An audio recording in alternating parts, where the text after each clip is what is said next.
दोस्तों आजकल हम कैशलेस इकोनॉमी के बारे में काफी बातें सुनते हैं और जब से ये भारत में यूपीआई आया है तब से तो हम डिजिटल पेमेंट्स के मामले में ग्लोबल लीडर्स बन चुके हैं। लेकिन क्या इसका मतलब ये है कि अब कैश को पूरी तरह से एलिमिनेट करने का वक्त आ गया है? क्या 100% कैशलेस इकोनॉमी का सपना देखा जा सकता है, या फिर इकोनॉमी क्यों 100% कैशलेस कर देना बुरा भी हो सकता है, वरना शायद अभी तक सभी देश ये काम कर चुके होते। क्या है 100% कैशलेस इकोनॉमी के फायदे और नुकसान? आइए जानने की कोशिश करते हैं इस वीडियो में। बस अंत तक बने रहिएगा हमारे साथ। लेकिन वीडियो शुरू करने से पहले अगर आप चैनल पर नए हैं या आपने अभी तक चैनल को सब्सक्राइब नहीं किया है तो चैनल को सब्सक्राइब करना और बेल आइकॉन दबाना ना भूलें।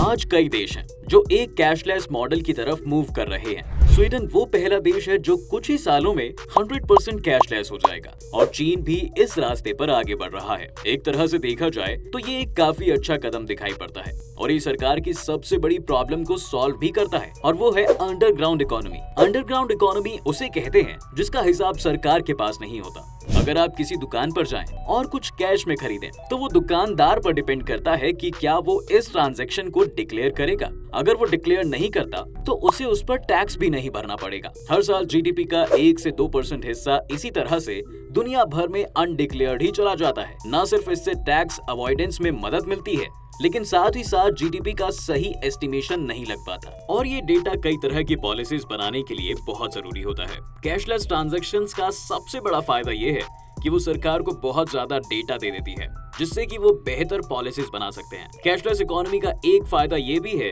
कि इससे प्रिंटिंग और मनी ट्रांसपोर्टेशन की कॉस्ट बिल्कुल जीरो हो जाती है और साथ ही पूरा प्रोसेस काफी तेज भी हो जाता है। कैशलेस इकोनॉमीज का एक और बड़ा एडवांटेज ये भी है कि इससे क्राइम को रोकने में काफी मदद मिलती है। अगर आपने नेटफ्लिक्स पर नार्कोस देखा हो तो आप जानते ही होंगे कि किस तरह से क्रिमिनल्स के पास इतना कैश आ जाता है कि उनके पास उसे रखने की जगह तक नहीं होती, और फिर इस कैश को इस्तेमाल करने के लिए उन्हें फेक बिजनेस शुरू करने पड़ते हैं ताकि वो इसे एक लेजिटिमेट इनकम की तरह दिखा सके। कैश को डिटेक्ट ना कर पाना ही इसकी सबसे बड़ी डिसएडवांटेज है। इसलिए फिर चाहे वो रिश्वत हो या फिर किसी इलीगल काम करने के लिए ली जाने वाली पेमेंट, ये सभी कैश के जरिए ही की जाती हैं। कैश के साथ एक दूसरी प्रॉब्लम ये भी है कि ये मार्केट में मंदी का कारण भी बनता है, क्योंकि जब इकोनॉमी सही नहीं चल रही होती तो लोग पैसा खर्च करना छोड़ देते हैं और उसे सेव करने लगते हैं। अगर ये पैसा लोग कैश के रूप में सेव कर रहे हैं तो वो मार्केट में डिमांड तो घटा ही रहे हैं, बल्कि साथ ही अब बैंक्स के पास भी पैसा नहीं रहता उन लोगों को लोन करने के लिए जो इस पैसे से बिजनेस शुरू करना चाहते हैं, और मार्केट्स रिकवर नहीं कर पाते हैं। अगर पूरी इकोनॉमी कैशलेस हो तो किसी मंदी की सिचुएशन में गवर्नमेंट नेगेटिव इंटरेस्ट रेट्स का इस्तेमाल कर सकती है। नेगेटिव इंटरेस्ट रेट्स का मतलब है कि अगर आप अपना पैसा बैंक में रख रहे हैं तो आपको बैंक को एक फीस देनी होगी आपका पैसा रखने के लिए। ये सुनने में अजीब जरूर लगता है, लेकिन इसका फायदा ये होता है कि लोग फिर उसी पैसे को बैंक्स में रखने के बजाय कहीं ना कहीं इन्वेस्ट कर देंगे या फिर स्पेंड करने लगेंगे, जिससे दोबारा से मार्केट में तेजी आएगी। जैसे ही मार्केट स्टेबल हो जाएगा बैंक्स नेगेटिव इंटरेस्ट रेट्स को हटा देंगे। नॉर्मली आप जब बैंक्स में अपना पैसा रखते हैं तो बैंक आपको उस पर इंटरेस्ट पे करता है जो 4 से 6% के करीब होता है। ये भी एक अच्छी चीज है, क्योंकि अगर आप कैश में अपना पैसा स्टोर करते रहेंगे तो उसकी वैल्यू अपने आप ही गिर जाएगी। जैसे कि मान लीजिए आपने 1990 में 25,000 रुपए अपने घर के लॉकर में सेव करके रखे थे। 1990 से 2023 के बीच वो पैसे तो अभी भी 25,000 ही हैं, लेकिन उनकी वैल्यू गिर गई, क्योंकि जितनी चीजें आप 1990 में उन पैसों से खरीद सकते थे शायद आज आप उससे कम चीजें खरीद पाए, क्योंकि हर इकोनॉमी में इन्फ्लेशन की वजह से पैसों की वैल्यू गिरती रहती है। अब अगर यही 25,000 रुपए आपने बैंक में रखे होते तो आज इंटरेस्ट के साथ ये ग्रो करते रहते और इन्फ्लेशन के हिसाब से एडजस्ट होकर यही पैसे आज दुगने हो जाते। ऐसे ही कई एग्जाम्पल्स हैं जो प्रूव करते हैं कि कैश किसी भी इकोनॉमी के लिए उतना अच्छा नहीं है जितना दिखाई देता है। लेकिन क्या इसका मतलब ये है कि 100% कैशलेस इकोनॉमी हम सभी के लिए सही है? इसका जवाब बहुत सीधा नहीं है, क्योंकि 100% कैशलेस होने का मतलब है कि आप अपने क्रेडिट या फिर यूपीआई जैसे टेक्नोलॉजी पर बहुत ज्यादा डिपेंडेंट है, जो कि नॉर्मल सिचुएशंस के लिए तो बहुत अच्छा है, लेकिन अगर कभी किसी अर्थक्वेक या दूसरी नेचुरल कैलेमिटी के कारण आपके इलाके में कई दिन तक लाइट चली जाती है या इंटरनेट ठप पड़ जाता है, तो ऐसी सिचुएशंस में आपके पास बैकअप होना भी बहुत जरूरी है, क्योंकि तब आप कैशलेस ट्रांजैक्शन शायद ना कर पाएं और खाने पीने की बेसिक चीजें भी ना खरीद पाएं। कैशलेस इकोनॉमी के कुछ और भी बहुत से नुकसान हैं। कैशलेस इकोनॉमी के कारण हम उन लोगों को भी टेक्नोलॉजी पर डिपेंड कर देते हैं जो उसके लिए शायद उतना ट्रेन ना हो। आप सभी के घर में पेरेंट्स या ग्रैंड पेरेंट्स होंगे जो शायद यूपीआई यूज करना ना जानते हो। अगर ऐसे लोगों को भी कैशलेस होने के लिए फोर्स किया जाए तो मुमकिन है कि वो शिफ्ट हो भी जाएंगे, लेकिन फिर ये लोग स्कैमर्स के लिए एक बहुत ही आसान शिकार बन जाते हैं और बैंक्स चाहे जितनी भी कोशिश करे वो कभी भी डिजिटल ट्रांजैक्शंस को 100% सिक्योर नहीं बना सकते।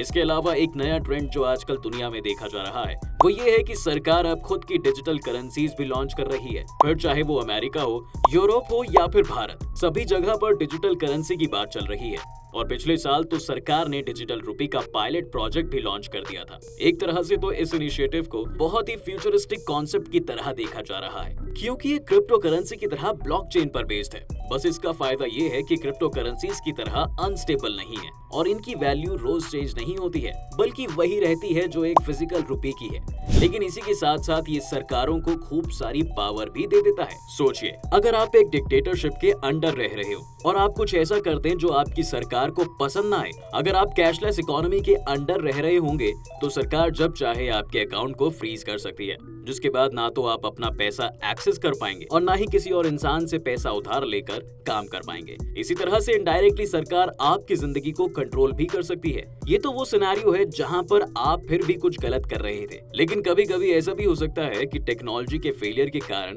गलती से आपका अकाउंट लॉक हो जाए। ऐसी सिचुएशंस में अगर आप कंप्लेंट करते हैं तो इस तरह के मैकेनिज्म्स का होना बहुत जरूरी है जो 5 से 10 मिनट में ही आपके अकाउंट को रिस्टोर कर दे, क्योंकि अगर वो इससे ज्यादा वक्त लेते हैं तो आपको उस दिन कई तरह की मुश्किलें आ सकती हैं। कैशलेस इकोनॉमी के कारण आजकल क्रिप्टो की एक नई मूवमेंट भी खड़ी हो गई है, जिस पर बात करना भी बहुत जरूरी है। यूं तो क्रिप्टो करेंसी को एक सॉल्यूशन की तरह देखा जाता है जो आपको गवर्नमेंट के कंट्रोल से बाहर ले आती है और बिल्कुल प्राइवेट तरीके से ट्रांजैक्शन करने में मदद करती है। लेकिन इसके साथ साथ क्रिप्टो करेंसी के आने से मनी लॉन्ड्रिंग जैसे काम भी आसान हो गए हैं। अब अगर किसी को क्राइम से कमाया गया पैसा एक जगह से दूसरी जगह भेजना है तो उसे सिर्फ उसे बिटकॉइन में कन्वर्ट करना है या फिर बिटकॉइन में ही पेमेंट लेनी है और फिर वो उसे दुनिया के किसी भी कोने में भेज सकता है। कई सारे हैकर्स आजकल बड़ी बड़ी कंपनीज को टारगेट करके उनके सिस्टम को लॉक कर देते हैं और फिर उन्हें धमकाते हैं कि अगर उन्होंने पेमेंट नहीं की तो फिर वो उनका सारा डेटा डिलीट कर देंगे। इसे रैंसमवेयर अटैक भी कहते हैं और क्रिप्टो करेंसी के आने के बाद सभी हैकर्स अपनी पेमेंट क्रिप्टो में ही लेते हैं। कोई अगर इस क्रिप्टो करेंसी को ट्रेस करने की कोशिश भी करेगा तो मार्केट में मिक्सर्स के नाम के सॉफ्टवेयर्स आ गए हैं जो भेजी गई क्रिप्टो करेंसी को 100% नॉन ट्रेसेबल बना देते हैं और फिर चाहे आपके पास सबसे टैलेंटेड साइबर पुलिस भी क्यों ना हो, आप उसे ट्रेस नहीं कर सकते। तो एक तरह से देखा जाए तो कैशलेस इकोनॉमी के सिर्फ फायदे नहीं नुकसान भी है, लेकिन फिर भी कैशलेस इकोनॉमी का एक बुरा आइडिया नहीं है। सरकारों की कोशिश ये होनी चाहिए कि वो इस तरह से इकोनॉमी का स्ट्रक्चर क्रिएट करे जिसमें चाहे ज्यादातर पैसा कैशलेस फॉर्म में ही हो, लेकिन कैश को अबंडन न किया जाए और ये चॉइस हमेशा लोगों के पास हो कि वो किस मोड ऑफ पेमेंट को ज्यादा प्रेफर करते हैं। लेकिन लगता है कि क्या 100% कैशलेस इकोनॉमी का आइडिया अच्छा आइडिया है या आप कुछ अलग सोचते हैं? आपकी जो भी राय है आप हमें नीचे कमेंट्स में लिखकर बता सकते हैं। उम्मीद है कि आपको आज की इस वीडियो में काफी कुछ नया मिला होगा। अगर आपको ये वीडियो पसंद आई हो तो वीडियो को लाइक करें और अगर आप इस चैनल पर नए हैं तो जाने से पहले चैनल को सब्सक्राइब करना भी ना भूलें।